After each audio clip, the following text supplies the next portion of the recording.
नमस्ते दोस्तों। आज हम हाल के इतिहास में हुई एक सबसे दुखद समुद्री दुर्घटना कोस्टा कॉन्कोर्डिया के डूबने के बारे में चर्चा करेंगे। 13 जनवरी 2012 को इस लग्जरी क्रूज लाइनर ने इटली के इसोला डेल गिग्लियो के तट पर एक चट्टान से टकरा गई, जिससे एक ऐसी तबाही का श्रृंखला शुरू हुई जिसने कई लोगों के जीवन को हमेशा के लिए बदल दिया। कोस्टा कॉन्कोर्डिया एक 290 मीटर लंबा क्रूज जहाज था, जो कोस्टा क्रूज द्वारा संचालित था, जो कार्निवल कॉरपोरेशन की एक सहायक कंपनी है। 2006 में लॉन्च किया गया। यह अपने समय का एक सबसे बड़ा और सबसे शानदार जहाज था, जिसमें 3,700 से अधिक यात्री और चालक दल के सदस्य रह सकते थे। इसमें विभिन्न सुविधाएं जैसे रेस्तरां, थिएटर और एक स्पा शामिल थे, और इसे एक तैरते रिसोर्ट के रूप में मार्केट किया गया, जो यात्रियों को भूमध्य सागर में एक अनोखा अनुभव देने का वादा करता था। उस भयानक रात को कोस्टा कॉन्कोर्डिया ने एक सप्ताह तक चलने वाली भूमध्य सागरीय क्रूज यात्रा शुरू की, जो इटली के सिविटावेक्किया से रवाना हुई थी। जहाज में 4,229 लोग सवार थे, जिनमें विभिन्न देशों के यात्री और 1,023 चालक दल के सदस्य शामिल थे। जैसे ही जहाज इटालियन तट पर चल रहा था, कप्तान फ्रांसेस्को शेटिनो ने एक विवादास्पद निर्णय लिया और नियोजित मार्ग से भटकते हुए इसोला डेल गिग्लियो के निकट जहाज को ले जाने का फैसला किया।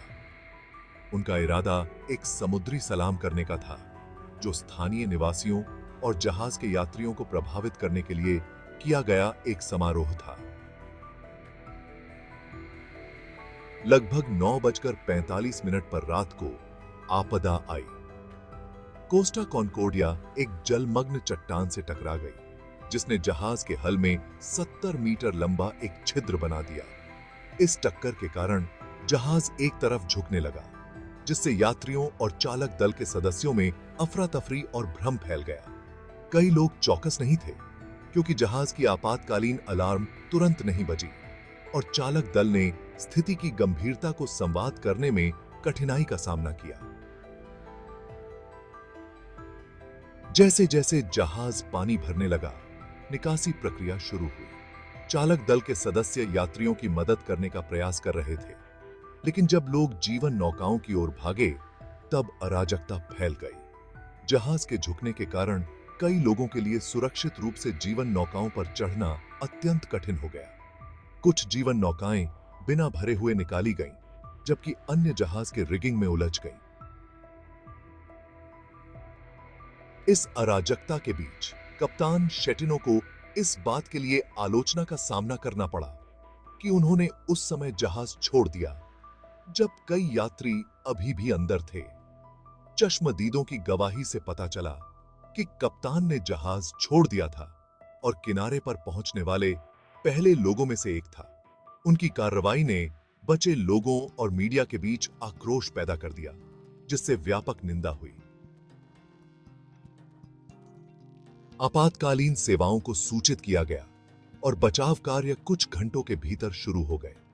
तट रक्षक के कर्मियों, स्थानीय मछुआरों और यहां तक कि क्षेत्र में अन्य क्रूज जहाजों ने सहायता के लिए दृश्य पर दौड़ लगाई। अराजकता के बावजूद कई यात्रियों को बचाया गया, लेकिन कुल संख्या की क्षति जल्द ही दुखद रूप से स्पष्ट हो जाएगी।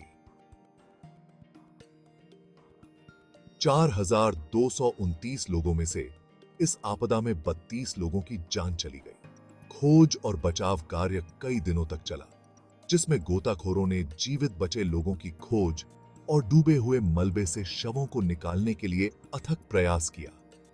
कई मृतकों को उनके केबिनों में या जहाज के उन क्षेत्रों में पाया गया जो जहाज के और झुकने के कारण पहुंच से बाहर हो गए थे।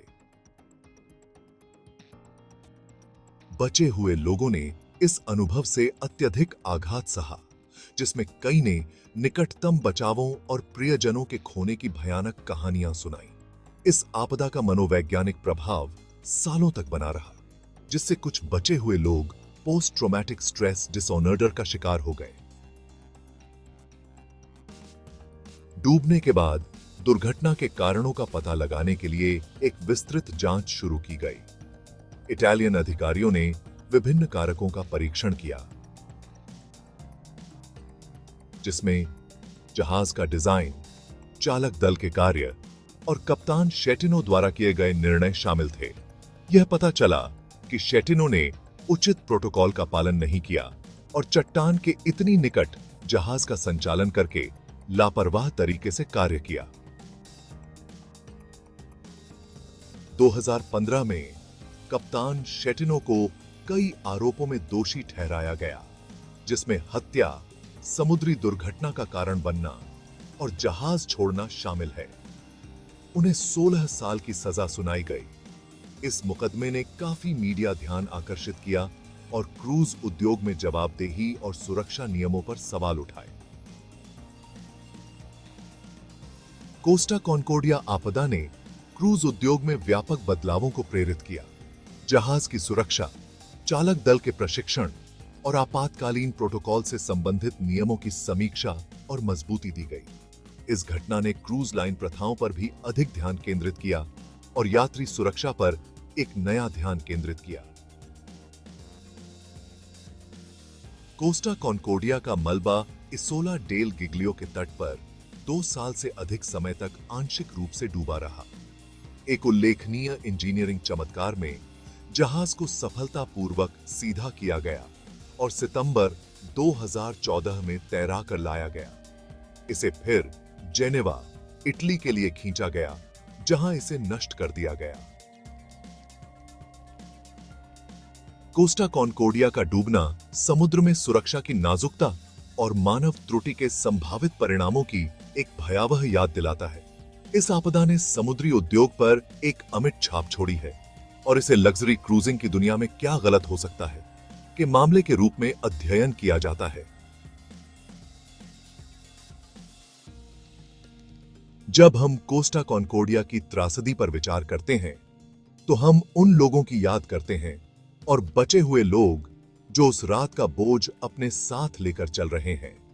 इस आपदा ने परिवर्तन और सुधार को प्रेरित किया, यह सुनिश्चित करते हुए कि भविष्य में ऐसी त्रासदियां नहीं होंगी।